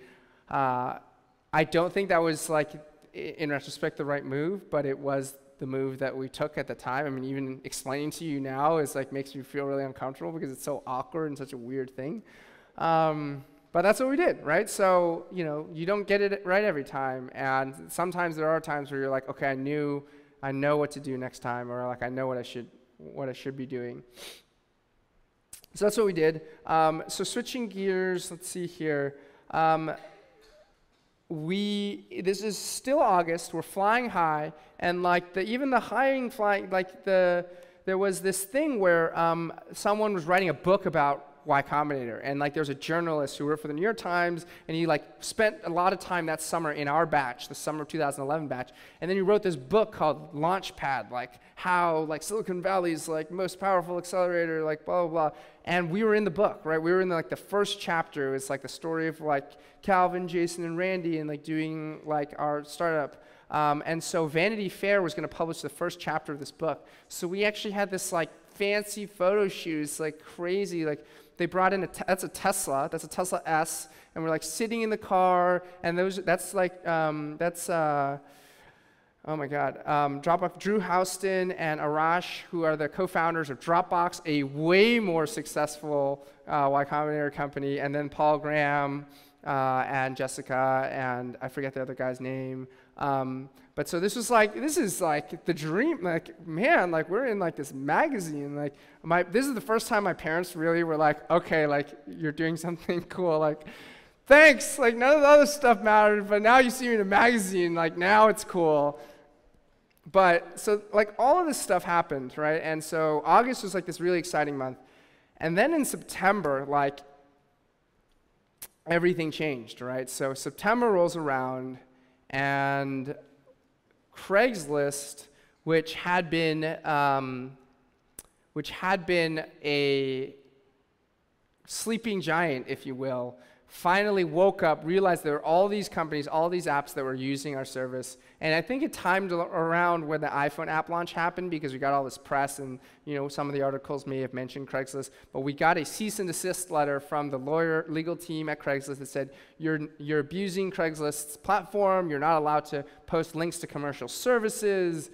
It's in the terms of use, which you didn't read, but it's still there. And you need to stop, right? And so we said, oh crap, right? Around this time, we had also started thinking ahead about a Series A, right? Like, we still had 13 months of runway. We still had about half the money left in the bank, a little more than half. But now we had a bigger team, so we were spending it a lot faster. And we realized that we talked to some of our investors, and we said, what if we doubled our growth rate, and what if we 10x the number of people who are actually paying through our service, because a lot of people weren't paying through our service. Our iPhone app is doing better, and we can make, what do you think, if at this point we had done this much, would we be able to raise Series A? And they were some people said no way. Some people said you're on the bottom half of maybe, right? And we're okay, this is a startup. This isn't Rose, it's never easy, but we were we could maybe do this, right? We know what we need to do. And then Craigslist comes around and says, right, remember, 50% of our new users, still from Craigslist. All those other channels that we tried, email campaigns, we tried some social stuff, we tried the event stuff, all of that, all the press, all of that added up to 50%, right? And the other 50% was all Craigslist. So now we've got, oh, sorry, this was not, these other dots are wrong. I don't know what happened, but essentially, we were in the situation where, what do we do now? We just lost half of our, the channel where we get half of our new users. We were supposed to be doubling our growth rate, and now we're halving our growth rate, right? What do we do, right? This is we're spending more and more money. What do we do, right? So think about this. This is like a big challenge.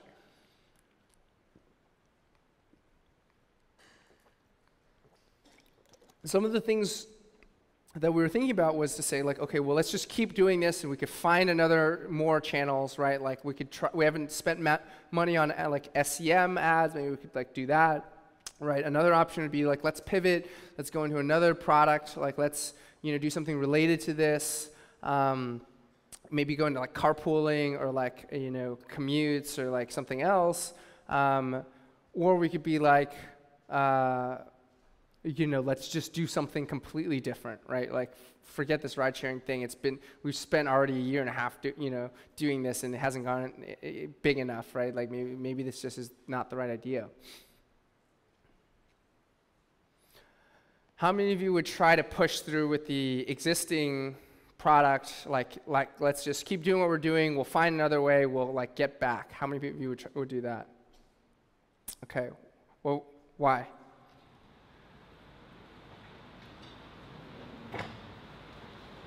Back to the reasons why you actually started this.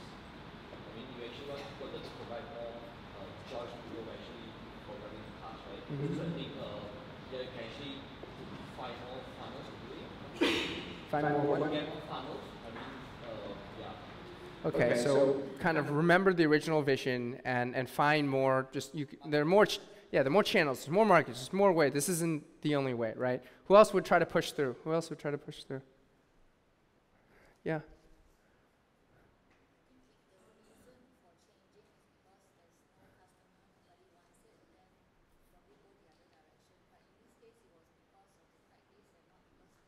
People want this, right? People still want this. Just because you can't get them this way doesn't mean that they don't want it. It's still probably that needs.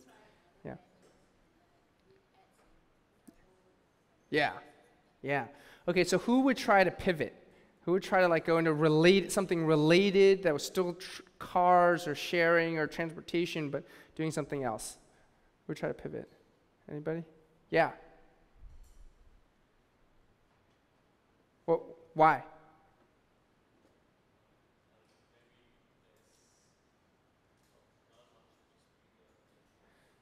Yeah, maybe there's something related to this that we could figure out that's going to be easier to get to, easier to tap into. I saw you raise your hand. Would you try to pivot?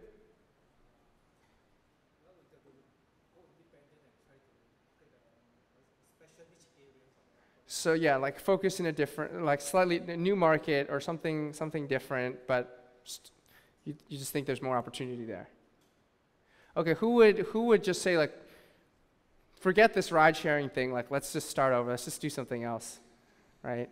Because that's always an option. That is always an option when you're doing your company. Are you still depends on Craigslist at this point? Mm-hmm. Are you still depends on Craigslist 50% of our new users at this point, yeah. No one would start over? What? Do a deal with Craigslist. Try to negotiate. Yeah, that's another option, right? Try to negotiate. So what do we do? First, we talked to our YC friends, and we were like, did anyone, what's going on? And someone else, we found out, we didn't like email and say like, hey, we got cease and desist. Actually, it was sort of like we were at a couple of events where we saw each other, and we were like, hey, what's going on? And then, yeah, things haven't been great. And then we found out that one of our founders had also gotten a cease and desist, right? They also did something else on Craigslist they did with buying and selling. And they got a cease and desist as well. And so we asked him, like, what did you do? And he said, well, we spent $10,000 on lawyers asking if we could, like, fight the cease and desist or something. And they said, there's nothing we could do. So we were like, crap, okay, so we have to desist. So Craigslist wasn't like interested in money, wasn't interested in like a revenue deal. It's not like we were making that much money anyway, but they like didn't really want to negotiate. They just wanted to like do their own thing, right? So we had to stop. And what we decided to do was we said, I don't think we can keep going in this original way. Like, it was hard to imagine that we were even going to double our traffic, right? Like, and I think that this stemmed a little bit from the fact that, like, while we really enjoyed rideshare for different reasons, we liked it because, it would help people get around. It was making efficiency in an inefficient market, and we were like helping people make friends and sort of like experience this like a more community feel. It wasn't like something that we like spent years thinking about being like, one day I'm going to start a business. Not that every business has to be like that, right? But we didn't have that like, this is my life's calling feeling to it. And we also didn't like, I think we also felt that someday ride sharing will be successful, but it might be like 5 years from now. We might be still 5 years too early to the market, and we could like bunker down and try to like survive, on what we had. But I don't think we wanted to do that. So we told the team, we said, this sucks. This is what happened. And what we're going to do is we're going to spend 2 weeks, and we're going to like really think about new ideas. And so we started looking at pivots, right? So we started thinking about like, oh, maybe we could make like an app for like planning trips, right? A community, you've seen a lot of those, right? Like, share your trip with other people. Where are your plans? Like, invite them to give you advice on where you're going to go. We also talked about like, just regular commutes or carpools, right? Like, okay, you're driving here every day. Can you find someone who's going to drive with you? We talked about like some crazy things like Uber. We called it Uber for valet parking. So the idea is like you drive anywhere and somebody will show up and take your car and park it for you, and then like when you're ready, like just come back and like pick you up. So you don't even need like any place can have valet. Just kind of crazy idea. But none of those ideas were that compelling. We couldn't feel like, yeah, what? From the what? No one had been in, had any issues with what we were doing. Partly because, like, I mean, what you see with going on with Uber and like and Lyft and things like that is because they are going up against a pretty powerful other body, which is the taxi service, right? There wasn't really anyone in charge of like the kind of between state transportation, long distance, like who's getting hurt because we're doing this, you know, like they weren't like shuttle buses that made all this money that were like upset, you know, like maybe Greyhound would have gone after us. We had a campaign at one point that was called like Friends Don't Let, maybe if you don't know, Greyhound is like a bus company in the United States, and it's kind of old school, and it has bad reputation of being like, oh, a lot of like gross people are on it. So we were thinking about making an ad campaign that was like, Friends Don't Let Friends Drive Greyhound. Yeah, so we didn't have any problems. So, yeah. At this point, do you consider signing off? Yeah, I mean, we did not consider it. I think one of the other challenges for something like this is like, who buys us, right? Right? Like, most companies sort of like they can fit into some other company's like system, right? Like if you make some kind of technology that does messaging, there are a lot of messaging apps that could buy you and like take your usage, right? Or like if you're an advertising platform, like more people, you know, like you could get rolled up into a larger thing. But like who, you know, who would buy this? Like maybe like, yeah, like, you know, if we had a lot of mobile users, maybe like Uber now has the money that they could like buy us, but maybe they don't even need us, right? So like, it's interesting to think about, like, what is the exit opportunity, right? So we spent these 2 weeks thinking about all these ideas. We didn't really like any of these ideas. And then we, like, went home, and we were like, what are we going to do? And, yeah. That wasn't even, that was not even on the table. Yeah, no. Selling to the music company. Hold on. Let me just finish here real quick. So we decided to actually start over. So we actually went in on Monday and we said, guys, we're going to start over. I mean, you could tell that the team was pretty uncomfortable in this limbo state, right? The other thing to keep in mind is like most people are not entrepreneurs. Not that most people can't be entrepreneurs, but they're not like in that mindset at that time, because like this uncertainty that, you know, even though they were joining a startup, they were still uncomfortable with like, oh, we don't know what we're going to do now. It wasn't like we didn't have any money. It wasn't like they were going to lose their jobs necessarily, but they were like, we don't know what we're doing anymore, and that's scary for a lot of people. We could tell that it was going to be scary for a long time. It wasn't just going to be like 2 weeks of scary. It was going to be like that for a while, right? And we were like, we can't. It's hard to come up with a whole new business with like 8 people. Right? So we came back and we said, you know what? We're going to start over. We're letting go of everybody. We're going to give you like a good severance package. So we gave them like almost a month of severance, so they had enough time to like try to find a new job. We introduced them to people.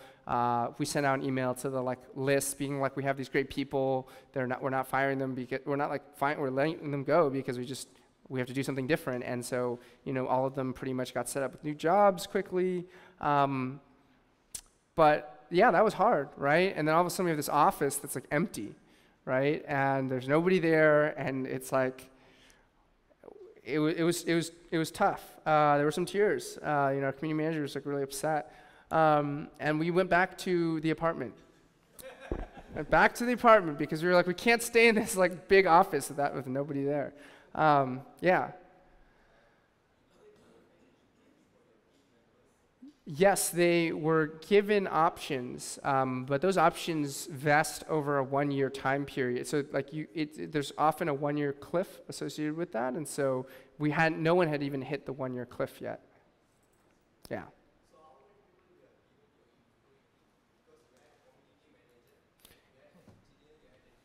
Yep.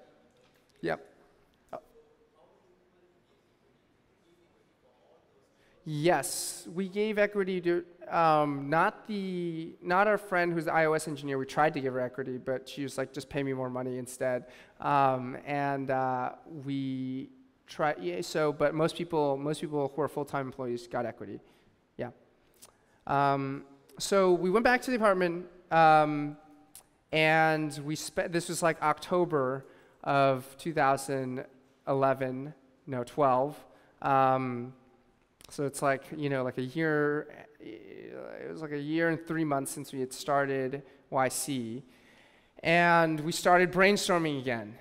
But it was like, you know, now there's no deadline, right? So we just start brainstorming, and it's kind of like this infinite brainstorm. And how many of do you guys know about Myers-Briggs? Do you guys know what Myers-Briggs is? Some of you? It's like a personality test, and there's like 2 types. there's like 4 different categories, and there's like 2 types for each category.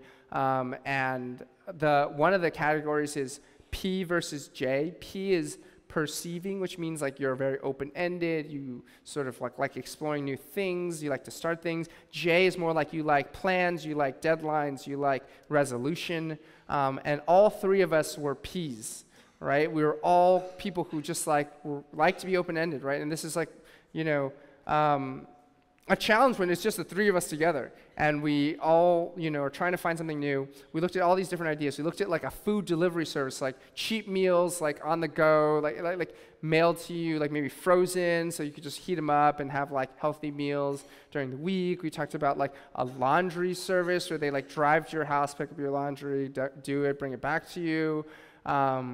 We talked about like an experience marketplace, so it's sort of like maybe you are like graduating college and you're an accounting major and you want to meet someone who was an accounting major and then started a company, right? And that's kind of like tricky to find, but like maybe if you created this platform where you listed things that you had done or experienced or like who you were, and you could like match up and find somebody, and then we could like broker this conversation, right? And we talked about like, we actually built a site called ThoughtJoy, which was like a quote site, like, you know, just like for like, Albert Einstein has a quote, Thomas Jefferson, whoever, like quotes that you could search for, like quotes on courage, quotes on whatever. Like we just like listed all of them in a nice UI, but there was nothing that we could all like get excited about, could think about. And we did this for like 5 months, right? Like, you know, October, November, December, January, February, March, 6 months. And it was a hard time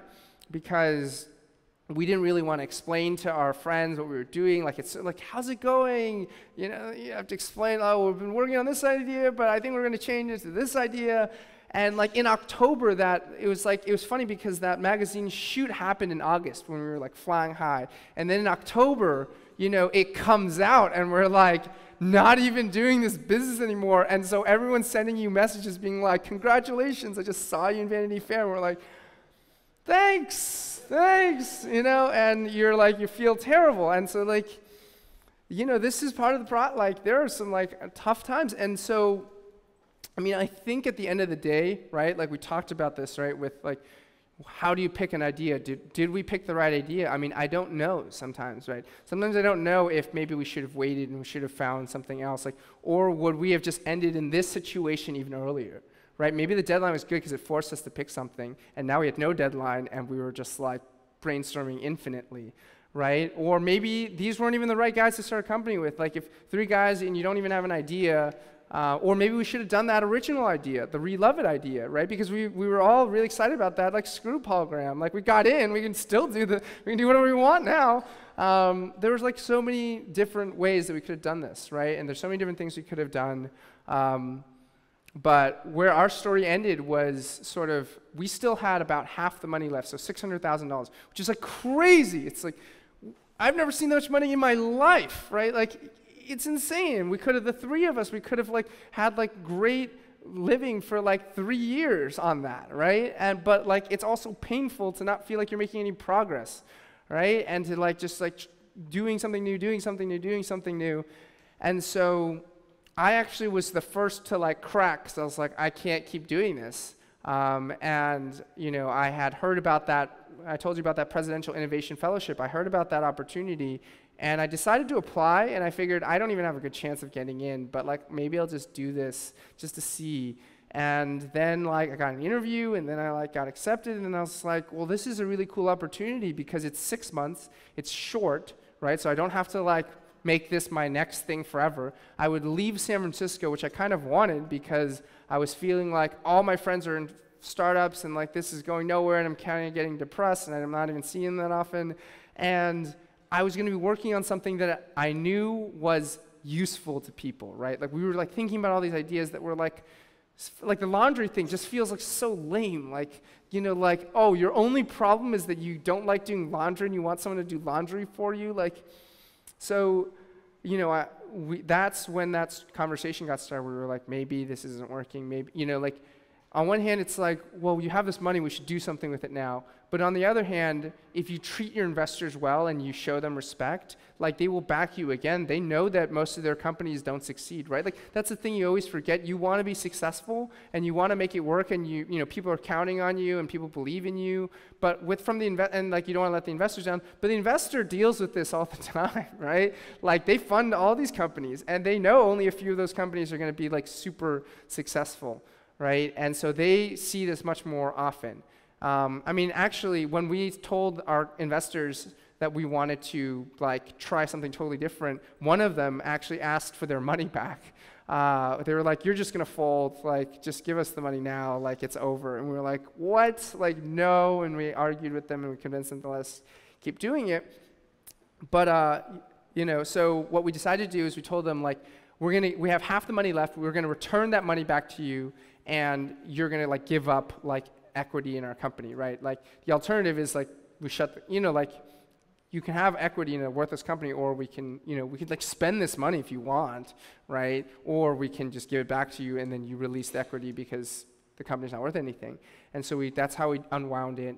I went to DC to go work at the Smithsonian. My two co-founders actually later got called into DC to work on healthcare.gov, which if you've heard was like a big government challenge, IT challenge, and they were part of the small team of 5 that rebuilt made the like infrastructure work after it like kind of failed.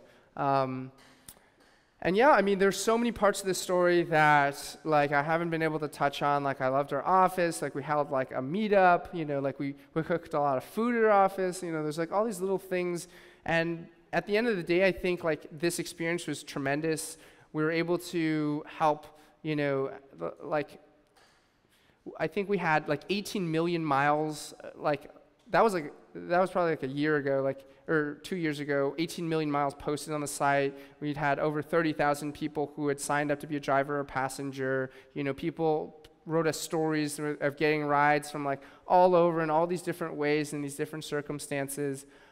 So I think the bottom, and here I am now telling you this story and like being able to like share those experiences with you now, which have helped me become a better sort of person, creator, maker, employee sometimes, and probably a founder again in the future, right? So this isn't the story of like how I built a company and it sold for $100 million, or it's like a publicly traded company now, but it is a story about how me and a few friends tried to work on something, made something that really helped people do something in real life, and ultimately didn't achieve like the sort of ultimate vision of what we wanted, but was still a really fulfilling experience. So that's a wrap on the main part of this story, and now we can open it up to some questions before we break for lunch.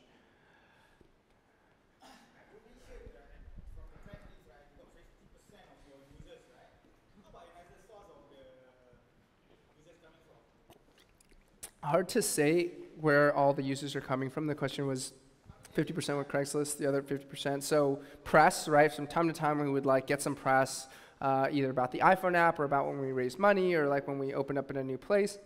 The events, right? So we had like 30 events that we did over time. We did like Coachella, which is like a big music festival. We did a couple like little things here and there. We did some of the ski resorts. Some social media, right, like people sharing it on Facebook directly themselves, encouraging people to share about it, talk about it.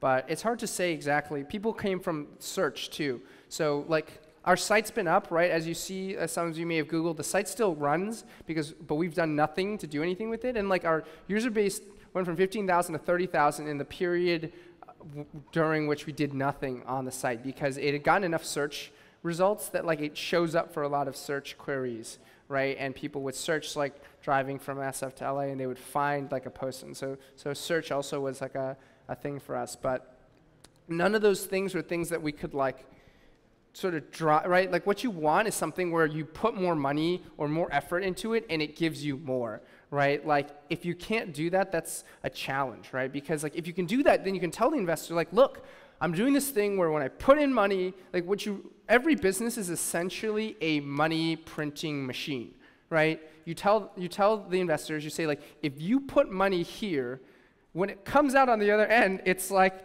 3 times as much, right? Like, and like we do a bunch of things and stuff happens, but at the end of the day, it's a box that money goes in and money comes out, right? And so for us, it wasn't like direct revenue maybe, but it was users because the opportunity to sell would be the sort of like exit. But yeah. I mean, I guess we technically still own it.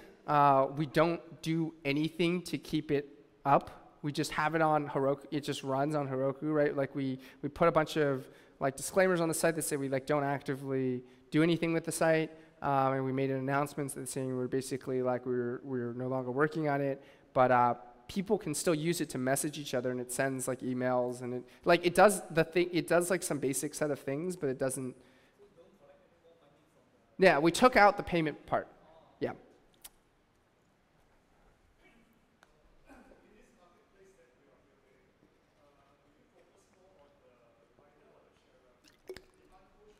Yeah.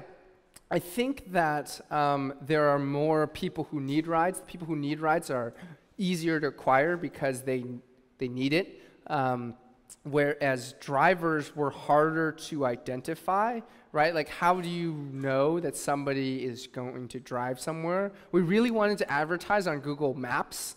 I don't think there's a way to advertise on Google Maps, that's the problem, but like we wanna, if you were typing in Google Maps like San Francisco, Los Angeles, and you're like looking at the route, you're probably planning to drive somewhere, we wanna throw an ad right there, be like, hey, you could make money, like drive, you know, but there's no way to do that, right? So there was like, it's kind of tricky. But so I think we focused a lot on making drivers like want to use it. We were always trying to think about new ways to find drivers, yeah.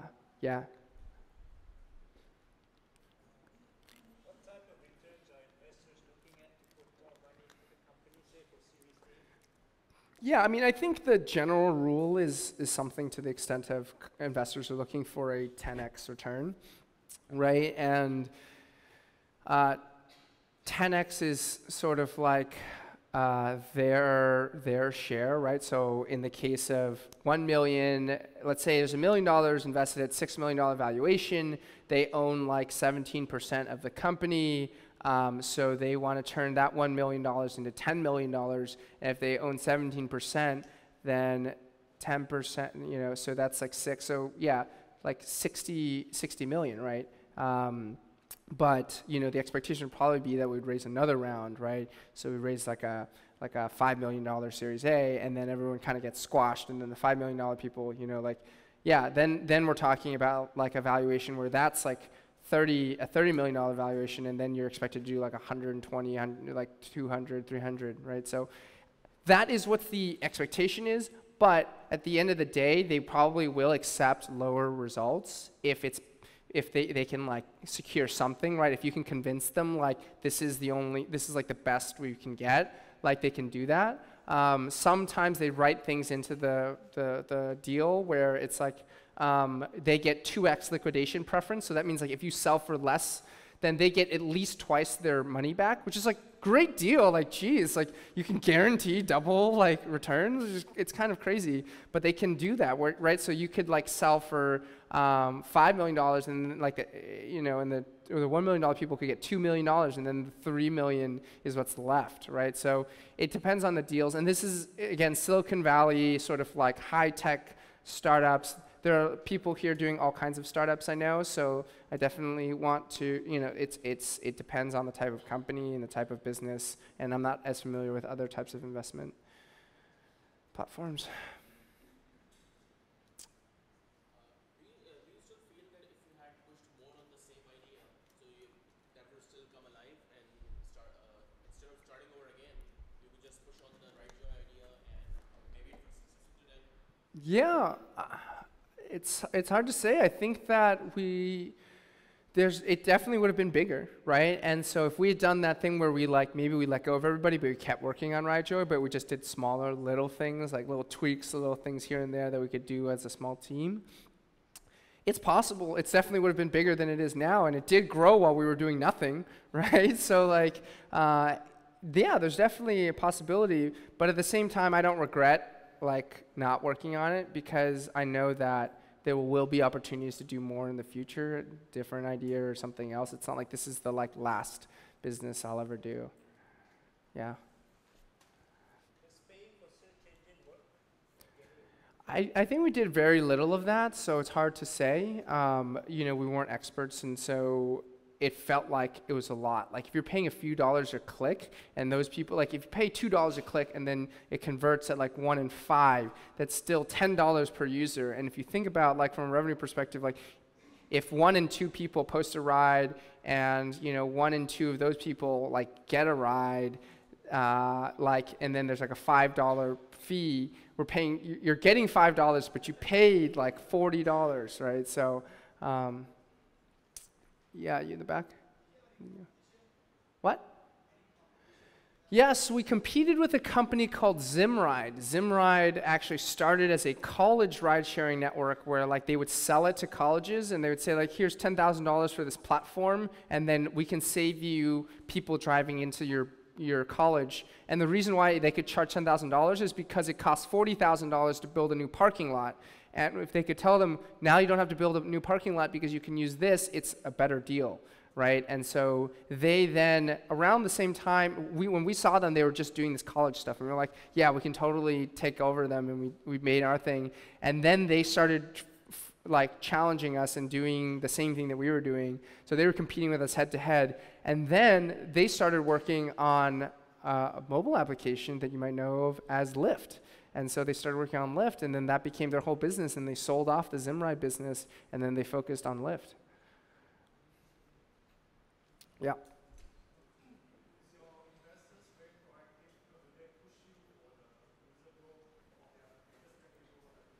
Yeah, I think that different investors are different, and some investors want to be more hands-on, and some investors are more hands-off.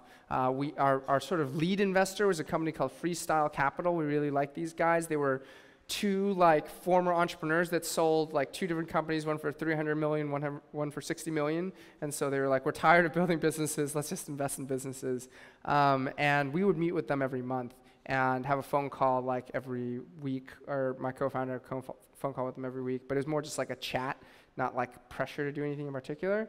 Yeah, I mean, I think in general, I learned a lot more from my peers than I did from my investors. Like, so the other YC founders were willing to kind of like tell you the real deal. Like before we launched our iPhone app, we sent an email to our list being like, hey, I know a bunch of you guys have done apps before. We've never done an app. This is our first launch. What should we do? And I was able to get like 7 different phone conversations, right?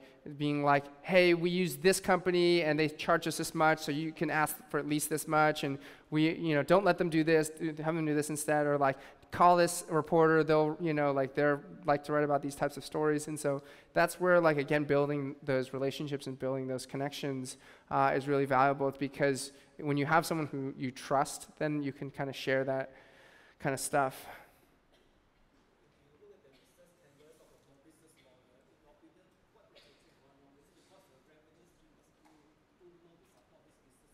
Wait, say that again? In my opinion, what's gone wrong? I think the challenges were that we had a product that use case was not high enough, right? Like, it wasn't daily use, it wasn't a weekly use, it was like at best like a monthly use, but more like you needed more users to get the activity you needed, right? Like, I think we could have converted a lot of people to paying through the service, and like there are, the quote that we would always use is there are 2 billion long distance rides every year in the United States. That's 6 million rides every single day, and most of those rides are just one person in the car, right? And if we, if you do that, like, oh, if we get 10% of like that, that's like whatever, it's like 200 million rides a year, right? That's like a lot, right? If 200 million times 5, that's like, $1 billion, right? But it doesn't work like that, right? Like, because you're not always going to be able to match. You can't always get people thinking about it at the same time. That's why like Lyft and Uber work so well, because like, you like need it. It's like urgent, like you need it right now, and you're used to like paying for a taxi, or you're maybe not used to sharing a long distance ride with somebody else. So there are challenges to the business. Yeah.